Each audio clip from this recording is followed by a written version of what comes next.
Welcome to your Daily 5 for Wednesday, May 8th, 2024. I had seen in a couple of different places that the latest in the Japanese Godzilla franchise, Godzilla Minus One, a film that has broken a bunch of records, that did a tremendous amount of theater business, I think won an Oscar for effects or sound, I don't remember which, and has basically just been up and down celebrated as a great entry in the Japanese Godzilla franchise. I saw that it had come out for digital release in Japan, and so I was like, okay, well, that probably means it's going to come out soon everywhere else. But then I also was starting to see stories saying, no, it's going to be delayed, and we don't know when it's coming out for any place outside of Japan. And I've not been able to locate a specific reason for that, but I've seen it reported in more than a few places, so I thought, okay. And a couple articles said, well, instead of waiting, you might just want to use a VPN and change yourself to be in Japan. And I thought, yeah, I don't feel like waiting anymore. I'm just going to go ahead and do that. And so I rented the film from the Japanese Amazon site and watched it. And I have to say, for a while, almost halfway through the film, I wasn't sure where I was as far as the enjoyment of the movie. I knew that it was definitely not going to be, because basically at this point, the American films are Warner Brothers cartoons with kaiju.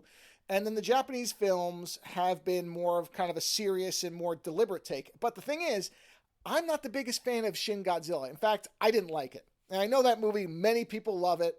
And it was another one that was widely seen as a great film. I will never need to watch it again in my entire life. I did not really enjoy it at all. I didn't think it was terribly made. I just didn't like it as a Godzilla film. But I understood that, that was me. And this one, Godzilla looked correct. He didn't look like a weird bug-eyed or googly-eyed worm going. I'm not going to make this a treatise on Shin Godzilla. I didn't like it, but I went to this one and I was like, okay, let me just go into this one and try to set my expectations in the center. And for a while I thought, okay, this isn't Shin Godzilla. I knew I wasn't disliking it, but I didn't really know if I was going to end up loving it. And then at some point towards the center of the movie, everything just sort of clicked correctly for me. And at that point, I was totally on board. And by the end of it, yes, this is one of the great Japanese Godzilla films.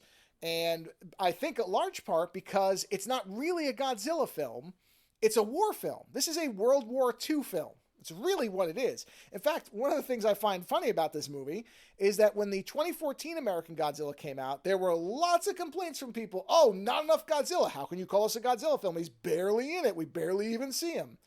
And then, 10 years later, we get Godzilla Minus One, where, from what I understand, he may be in the movie 2 or 3 minutes more than the 2014 one. And nobody's having that complaint now, or at least not the same vocal amount of people saying there's not enough Godzilla in this. And don't get me wrong, some of that is because the 2014 Godzilla had some pretty garbage human characters, which is the large failing of the American films, whereas the characters in Godzilla Minus One are exceptional. And you get to know them really well, they're really likable. So it's not entirely that. I do understand there is a difference, but don't come into this expecting a lot of Godzilla, because when he shows up, he's great. Don't get me wrong. They deploy him expertly, which I thought they did in 2014's as well. The thing is that what's in between those appearances is far superior in this movie. The human characters are far better. You care about them more. They are better. They're just better acted, better portrayed in most cases than anything in the 2014 one, outside of Bryan Cranston, who didn't make it very far into the movie. So in almost every way, the absence of Godzilla is better filled in this movie than it was in the 2014 one. So in that respect, this is far superior. And again, I really would describe this less as a Godzilla film and more of a World War II film that happens to have some guest appearances by Godzilla. That's not a negative.